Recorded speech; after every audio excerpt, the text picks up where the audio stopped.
Hi, welcome to Roots of Fruit HQ again, up here in the community garden orchard that we have here amongst all the allotments. You can see everything's starting to die down. We're coming into winter, we're coming into December, and people start to think about that time of year. In the garden where it goes really low, but in the household it becomes really high because it comes to Christmas. And people start taking bits from the garden and actually put them in the house, so they might have a Christmas tree, or like what we're going to do today is a lazy Christmas wreath. So what we're going to do is we're going to use a log like this and another log like that, and we're going to build up our Christmas wreath on there. A lot of people ask me about Christmas wreaths. I have no idea how to build them. I did learn how to do it, but I made one of the worst things I ever did in horticulture.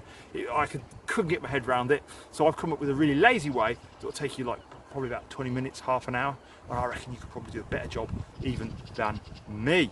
So first things first, obviously health and safety, be careful. We've got some quite sharp tools that we're using. We've got secateurs, staplers, scissors.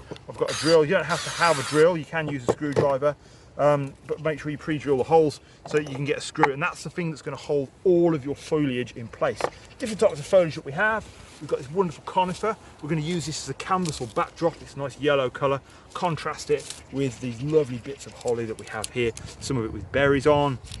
And also I've got some nice variegated holly here that gives that wonderful colour.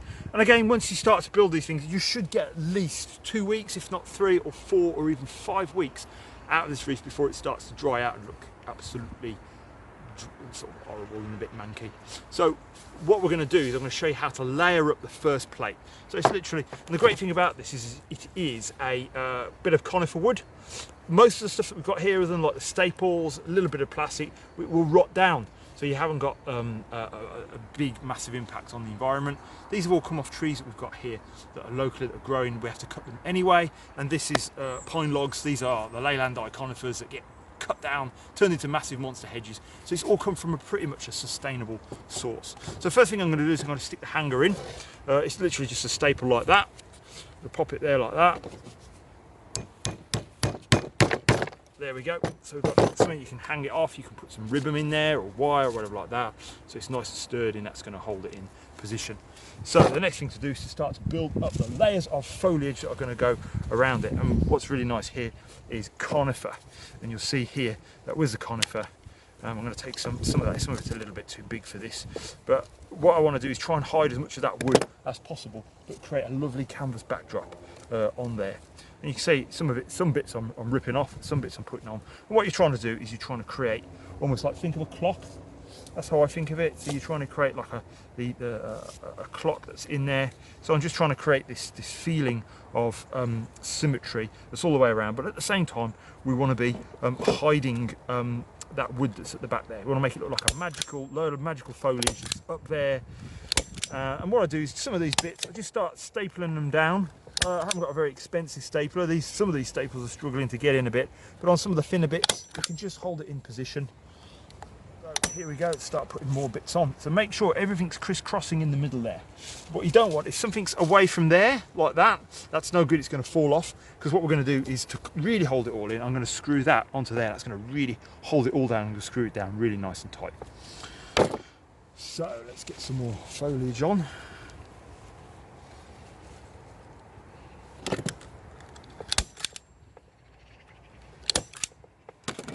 So we can start to see this is starting to layer up.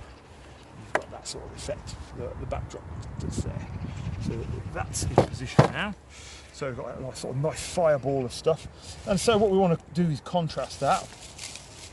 And that's where we start to use some of this lovely holly with berries on.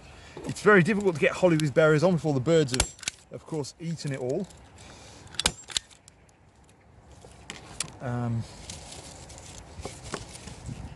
And you can see it really stand out against all of those conifer clippings that are there. So again, we're making up the clock. So that's how you want to think about it, how you want to remember it. Just think clock, clock, clock, symmetrical, symmetrical, and keep trying to hide that wood.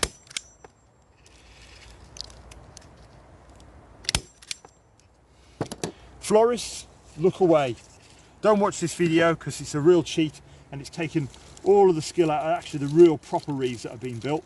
This is just a lazy way that if you've only got sort of 20 minutes that you've got to be able to put into it, this is a really great way for you can do it with your kids if you want. Obviously you just got to be careful with some of this foliage, it's quite prickly. Ouch, maybe wear some gloves, that would have been a good idea. But we're starting to sort of really hide that bit of wood that we've nailed it to. So again, I've got some nice variegated stuff that's going to go here. So I'm going to put that roughly there. See, I'm building up my clock. So the best way to be sort of going about this is to try and work in a methodical way. So I've put one there, I'll put one over the other side over there.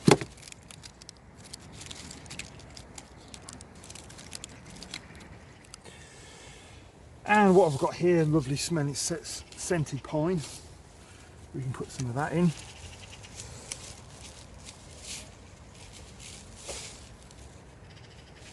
Like your Scots pine. Just adds a bit of contrast with the foliage. So you can see there it's a lot more needly and sets off that holly a bit more nice. So what we're ready now is to put a piece in the middle, like so. That's where a really good drill works.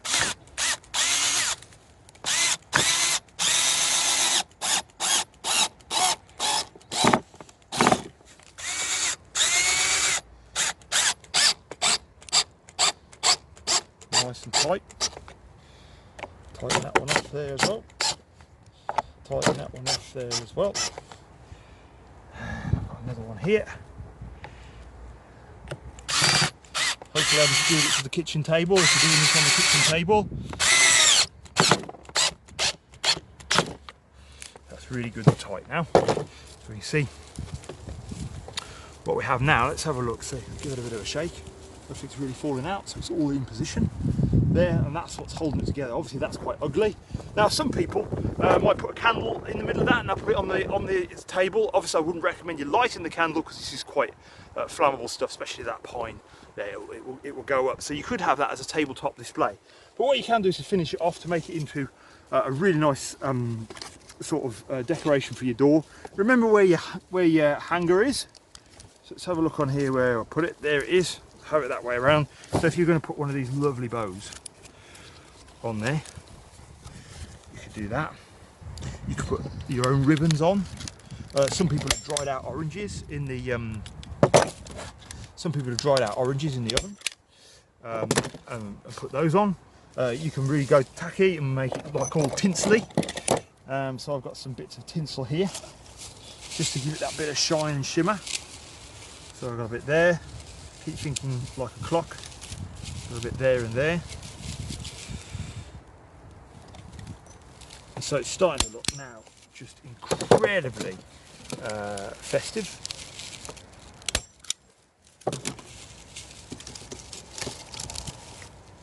I know some people have taken it down to graves of relatives, stuck it on the grave, and it's still been there, looking really nice even into January, adding that colour. Some of this variegated stuff does take a while to fade, especially if it's quite cool. But there we go. There, it's starting to have a look at something that looks really festive. Ready to be hung up. You can hang it anywhere, on a door, on a wall, on a nail. It will last a lot longer if it's put outside, so the foliage will last longer, it won't dry out as long, but you can put it inside if you want. You can have it as a table display, put a candle in the middle. And it's lovely, eco, environmentally friendly, sustainable way. Really easy for you to do. This is taking me about 20 minutes, and I reckon you could probably do a better job of it than me. So hope you have a great festive season, taking your garden into the house for Christmas, and enjoying its foliage in the house over Christmas, and allowing it to decorate and allowing it to brighten up your life in a really dark time of the year. So thanks for watching. Take care. So we're going to brighten up the Roots of Fruit classroom here. I'm going to hang it up here, on here, like that. Luckily, I've got my staple there that's ready. So I'm going to get the cable tie. Obviously, you can use a piece of wire, a piece of string.